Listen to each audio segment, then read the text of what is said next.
Thank you. Thanks for the introduction. And thanks for all of you for coming and for those online. And mostly thanks for Medea for having me here in the first place, so I could have this opportunity to focus on some work dealing with the kind of work, visual storytelling I do in the context of Malmö. But first I want to back up and tell you a little bit about why I do what I do, and then show you some examples of previous work before getting into the two projects I've been concentrating on here in my time in Malmö. Can I get a show of hands? How many of you here do work with communications? Okay, quite a few. How about sustainability issues? Okay, any designers? Okay, how about people that are a little more technical focused? Interpret that any way you want to. Okay, great. So we've got a great mix of people here. And how about how many consumers do we have out there in the audience? Oh, you all pass. I'd like to start off with this idea. I think this is something that really drives my work, the idea that we're endlessly tied to the world through the things that we consume. Whether we consume food, purchasing, we breathe air, use water, actions, as well as products and services are all things that we interact with on a daily basis. So with my work, I'm really interested, this is kind of the overarching aim, to inspire ownership among consumers like us on the impact of our everyday, seemingly small decisions. So this is kind of an idea of remembering all of the things that go behind and into the future of an interaction you might have with a product or service. So how can we inspire these kinds of interactions? I like to think that it's about connecting people, connecting these everyday decisions to the big picture of social and environmental awareness.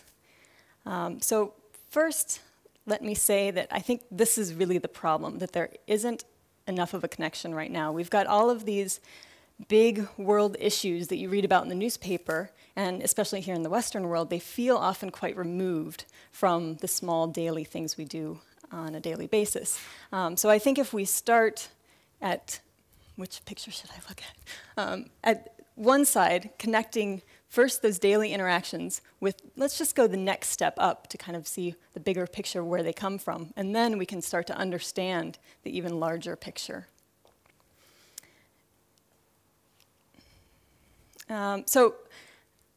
Many of you raised your hands that you work with sustainability, but I just want to cover that topic once again.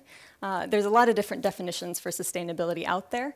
I like to think they all kind of, for me, fall under the category of the ability to last into future generations without having negative consequences for those generations.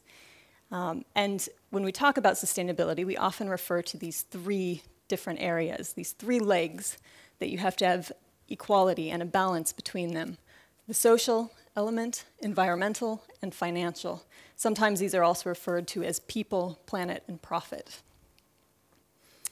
Now, with sustainability, it's wonderful because there's an increasing amount of information. We're able to track and trace everything from pollutant levels to how gross domestic product impacts literacy rates, and all of these things can be tracked.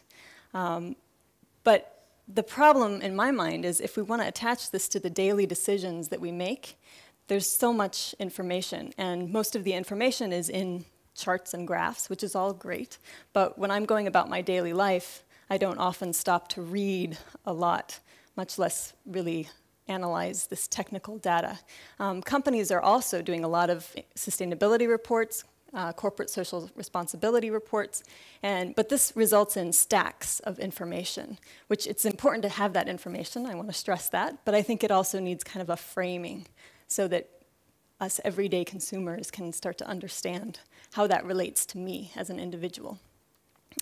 So me as an individual, of course, as Tor said, I am a graphic designer. I like to say visual storyteller. I do focus on communication. I started off in journalism, so I'm very interested in the content of the visuals that I create. So visual storytelling for me goes back way before I was around.